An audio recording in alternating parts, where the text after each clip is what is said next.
राधे राधे। आज हम आपको श्री गोपाल भट्ट जी की कथा को वर्णन करें। बात से पहले नावादास जी महाराज जी को एक दुआ। भक्ति भक्त भगवंत गुरु चतुर नाम बपुए, इनके पद वंदन किए नाशे विघ्न अनेक। इनके बारे में बात बहुत सुंदर। गोपाल भट्ट जी के भक्ति पूरित हृदय में रस स्वरूप श्री कृष्ण निरंतर निवास किया करते। वही हृदयस्थ भगवान श्री कृष्ण कालांतर में राधा रमन लाल जी के रूप में प्रकट है के परम शोभा को प्राप्त हुए।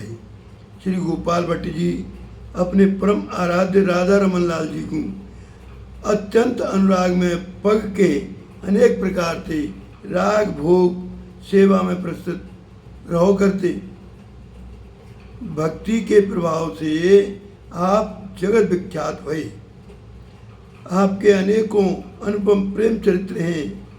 आपने आजीवन श्री वृंदावन की अगाध माधुरी को रसास्वादन किया, जहाँ से आपकी शीत प्रसादी पाई बहु दिव्य जीवन पाकर रस स्वरूप है गया। आप जीव मात्र के गुण को ग्रहण किया करते, अब गुण पर कहूँ ध्यान लावती नाई।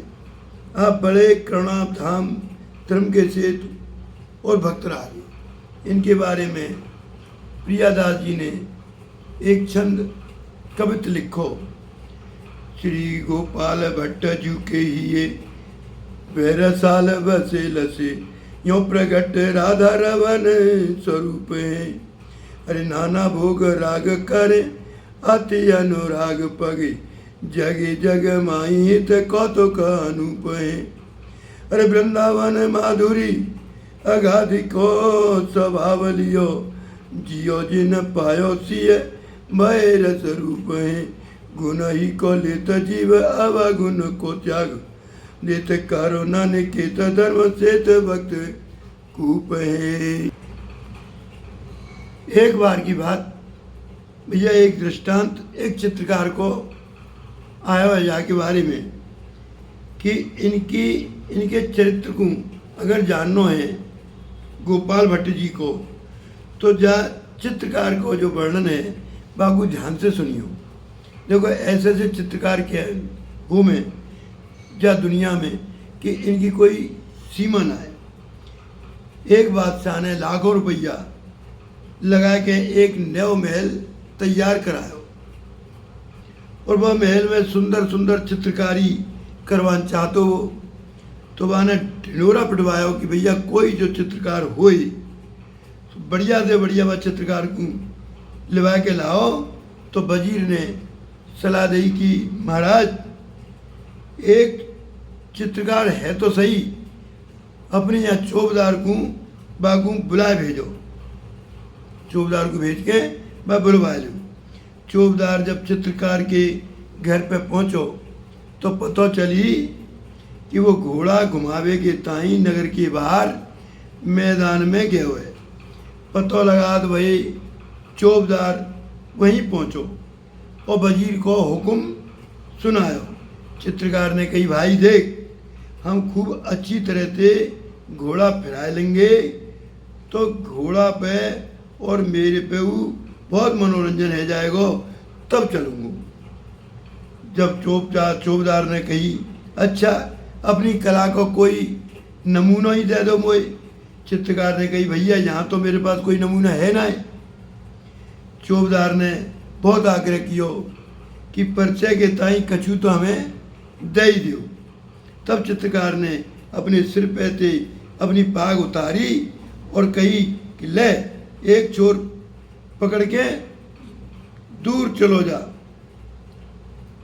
एक चोर दूसरे आदमी को पकड़वायो और कही तुम दोनों जा खींच के अच्छी तरह फैला दो कि जहाँ में बिल्कुल सिकुड़न रहे नहीं। तब दोनों ने तान के पाग को खींचो तो चित्रकार ने रंग भरवे की तूलिका जो संयोग थे बाकी पाग में ही घुसी चली आई। तो वह में रंग को थोड़ा सा अंश तो तनिक सौ जल में भिगो के घोड़ा पे चढ़त चढ़त यार ने पाग पे जा छोड़ते बा छोड़ तक वो तूलिका घुमा देंगी। तनिक सोई भिगोए के जो फिराई और चौबदार से कही जाओ ले जाओ, ये हमारा नमूना है। चौबदार ने बादशाह के सम्मुख जाकर पाग पेश कर दी। जैसे ही कला को परीक्षण करवे के ताई पाग को ध्यान से देखो तो देखवे में आयो कि चित्रकार ने 4 धागे पे तूलिका चलाई है। वो धागे पे शुरू से लेके अंत तक बाई पे एक लकीर तूलिका चलती चली गई है।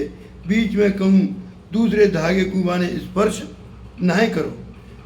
कलाकार को ये हस्त कौशल देख के बादशाह बड़ा प्रसन्न हुआ।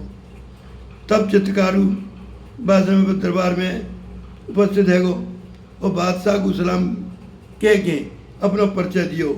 बादशाह ने पूछो कि भाई चित्रकार तुम कितना बढ़िया चित्र बना सकते हो। कलाकार ने घमंड में भर के कही बेअदबी माफ होई सरकार, मैं इतना बढ़िया चित्र बनाऊंगा कि जो खुदा को छोड़ के दूसरा कोई उतना बढ़िया बातें चित्र ना बना सके।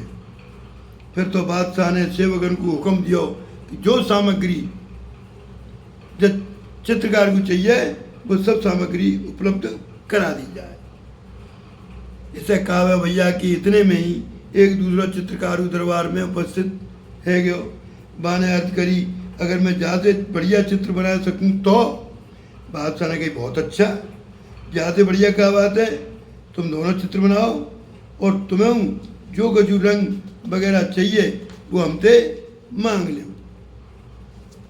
तब दूसरे चित्रकार ने कही कि हम पर सारी वस्तु मौजूद हैं, आप तो मेरे ताई एक बढ़िया सो संदला यानी 4 पाँव की सीढ़ी बनवा के दे दो।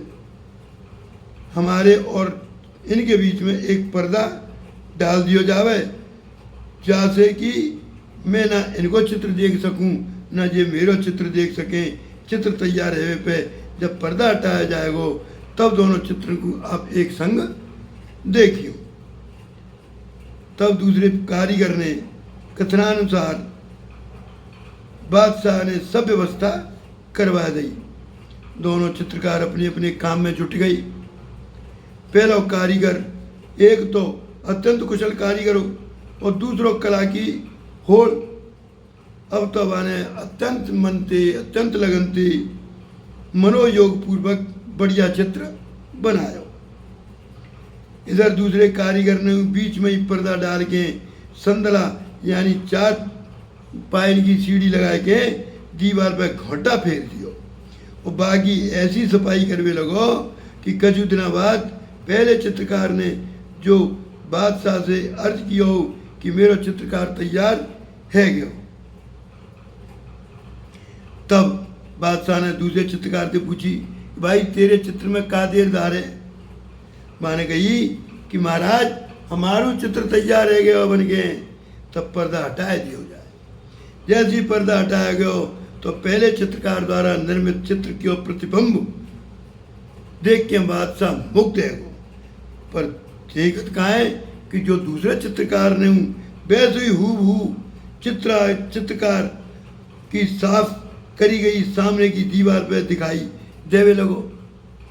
अब तो बादशाह दोनों चित्रण को अत्यंत अच्छी तरह से देख के प्रसन्न है कि बोलो भाई चित्र तो दोनों अच्छे हैं, परंतु दूसरे चित्रकार के चित्र में कलम की बारीकी की विशेषता है, चमकू दुगनी है।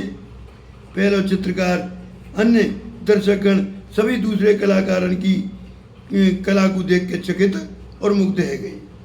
रहस्य कोई नहीं जान पायो।